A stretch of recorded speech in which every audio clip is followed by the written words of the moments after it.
So I'm finishing up this rag quilt project, and I've been using the compact digital dual feed foot for sewing all of these thick seams together so that once I've got them all sewed, I can clip them and rag them. And what I've learned, just to summarize, is that there was an adjustment in page 2 of settings where I can change the dual feed adjustment. So if the top wasn't feeding through like I thought it should, I could change that, and that was a big help to me. I ended up on these really thick seams changing it. I increased that adjustment, dual feed adjustment, to be like 6 plus 6, and that really helped me. And I also, when I got to this outside where I have to do an outline of the whole quilt, I have to sew 5/8 around the whole quilt and then clip into that so that I can rag the outside. When I did that, I moved the setting down to 3, and that helped everything feed through really well. So you can play with that and make adjustments where you need to. One thing I wanted to mention was that I noticed when I was studying this more that I had put the wrong foot on. This is the couching foot. You can probably see that little hole that you can use for couching. It's a little bit different. It's got not as many marks. It's a little bit lighter. So this is definitely a better one to use for the project.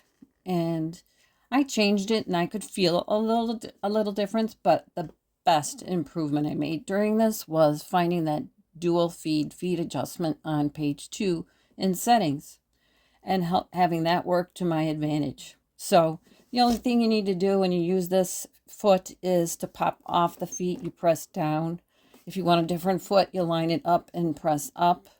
If you don't want the unit to work, you use this lever back here and you push it up. Otherwise, it's activated when it's down, like where it is now. There's a couple other feet that you can get with this. Let's see. This one is called the normal toe. And then there's this one, which is the open toe. It's the same thing, only it's the open toe. Same markings. And there's 1/8 markings, 1/4 markings. And then you can use those markings to use them for outlines or quilting things. You can use the lines. So that's helpful to know. Then there's also, let's see, this foot, if you can see it better here, it's a 1/4 foot. There's also this one, which is the stitch in the ditch for the digital dual feed foot. There's also these 2 gizmos. They're quilt guides for this foot, and one you use for the left side. I think it's this one. And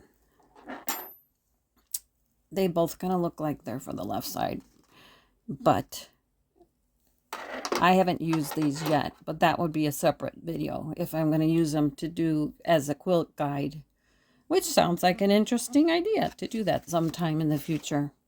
But those are the feet, and I just wanted to go over that really quick. One thing to remember is that when you use this foot, you can do reverse and you can do reinforcement stitches. So when I say that, I mean this. You can use the reverse button or the reinforcement stitch button. Whereas if you use the regular walking foot, you can only do the reinforced stitch button. And you can also thread your needle when you've got this on. Whereas the walking foot, you have to be careful about when you're threading your needle. So those are the reasons why I like this foot and will continue to use it, especially for thick projects like this. The walking foot, the other one, might be better for other projects that are not so thick, like maybe just regular quilting cotton or something like that. But for this project, this definitely helped me out.